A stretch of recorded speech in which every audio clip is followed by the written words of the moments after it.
so happy we alive. Good evening, and welcome to Louisville Late Night.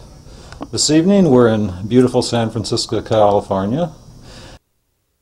And it has shown you there's a lot of different services being offered, and I think that a lot of more clubs need to exist in order to give everybody the atmosphere that they need. This is the coffee shop license that's in every window, and so there's no wondering where you can buy cannabis and where you can use cannabis in a public recreation space. And I love the Dutch because there's also the Visa sign, so you can use your Visa there because it's part of the culture, it's part of capitalism. This is the Paradox. It's a tucked away little neighborhood spot. I like that the door is wide open, and there's a bench outside if you'd rather sit outside, come in, stay out, whatever you want to do. This shows the interior. I noticed that every coffee shop that I analyzed in Amsterdam had bar seating and cafe seating, and many of them had big, bright, open windows, which is in serious contrast to what is in the Bay Area. This is the Cashmere Lounge, also a neighborhood highly popularized by locals, and it has many different varieties of seating, table seating, floor seating. There's even a dance floor for nighttime use. And to show you how embedded it is in the neighborhood, this is the street that it's on, and there's actually 2 coffee shops across the street.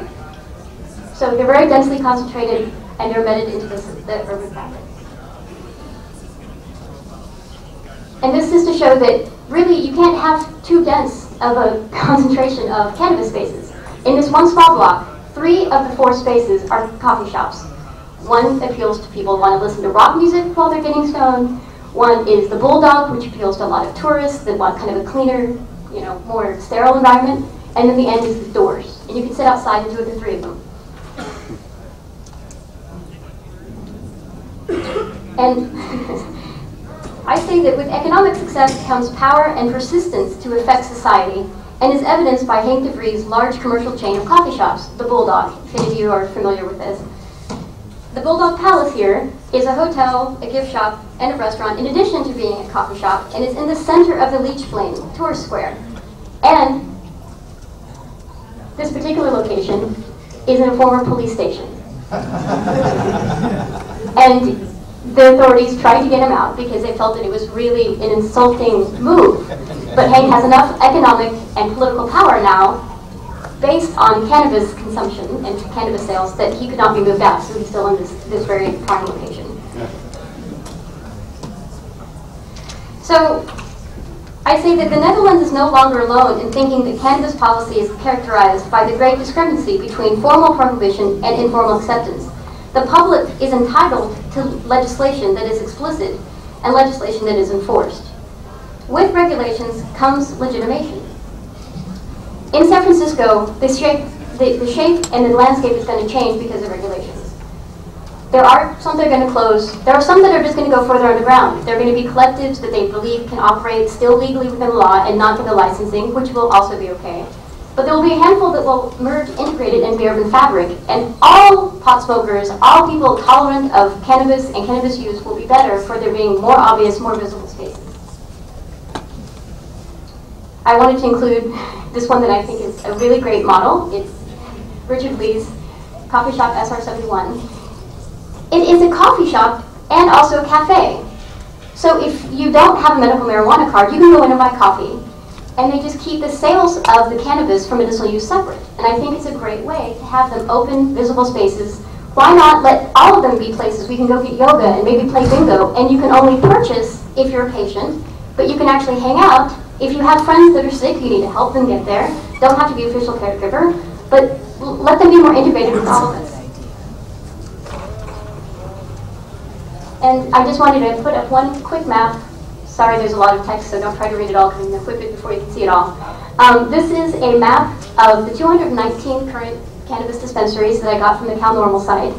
And they're everywhere. This is by county.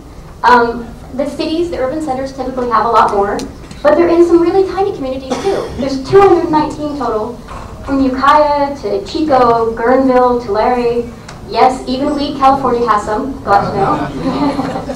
And out of all the communities that have them, 24 so far have established regulations, so there's still a lot more towns that are going to have to regulate, and so it's time to make sure the regulations protect patients, owners, and general pot smokers, and we need to work all together to make them spaces that are more open and visible. And in conclusion, I say landscape is a representation of our society. Taboos are socially constructed and are reproduced by specific practices in our landscape. By hiding, clubs contribute to the negative connotation of cannabis use. And I believe that integration is more powerful for the owners, for the patients, and for all of us. And with regulations comes legitimation. As government regulations condone clubs, perhaps a narrow but more visible landscape emerges. And most importantly, we need to be conscientious here in California. You know, as everyone has said so far today, California is a model for the U.S. And I believe work that's being done by Amanda is really important for people to see that they're really important spaces and that we need to let them be open and visible for all of us. Thank you.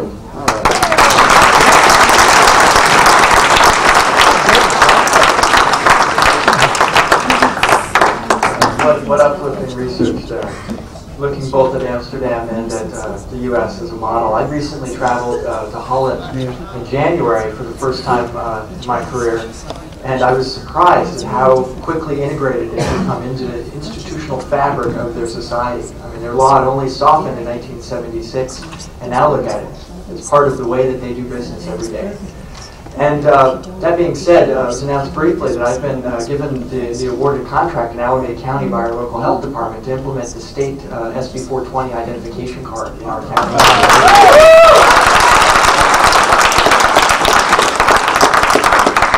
You know, after issuing ID cards in California for patients and caregivers for 11 years, it's surprising that it took the state 10 years to give me the right to do it for them.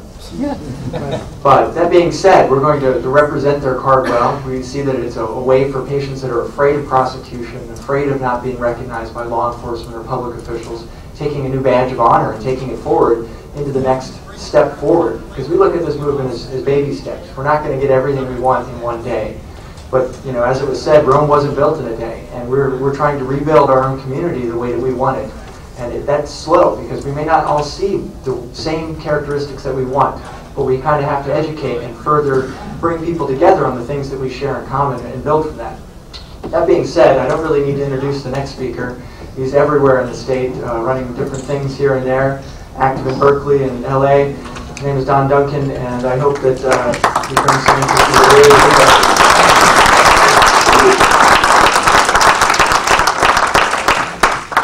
Good morning. Thank you, Jeff. Thank you to the other panelists as well for such good information. My name is Duncan. I'm on the board of directors of Americans for Safe Access, and I'm also part of the team that operates 3 medical cannabis dispensing collectives here in California, one in Berkeley, one in West Hollywood, and one just now opened in the heart of Hollywood in Los Angeles itself. In that capacity, with ASIN as a dispensary operator, I've had the opportunity to work with cities and counties all over the state of California on implementation issues, and I can tell you across the state, local governments are grappling with what to do with medical cannabis dispensaries. It's unprecedented in American law how to handle an institution that is illegal under federal law, is very vaguely legal under state law, and has no local guidelines whatsoever to start with. I am happy to say that if you can measure the success of Proposition 215 and of our medical cannabis movement here in California by the expansion of safe access, then it's been a tremendous success. We've gone from 1 dispensary in San Francisco to over 200 statewide, and I'm especially encouraged that we're seeing now a long-awaited proliferation of dispensaries in Southern California, in Los Angeles, in the Inland Empire, east of Los Angeles County, even in San Diego, which is arguably the most hostile jurisdiction in the state of California for medical cannabis right now. And that's encouraging. I remember for the longest time there were only dispensaries in Northern California, and it seemed like LA never would come along, and now it feels crowded in LA, and so I think that's a tremendous success. And I don't just mean the traffic either. There are several reasons. In fact, there may be a whole a range of reasons why dispensaries are proliferating so quickly, and perhaps the most important is that it's just an idea whose time has come. You know, it's time in this process for those dispensaries. But of course, the factor that's driving in the Southern California and the rural expansion of patients is the increase in the number of new patients in California. We have perhaps 100,000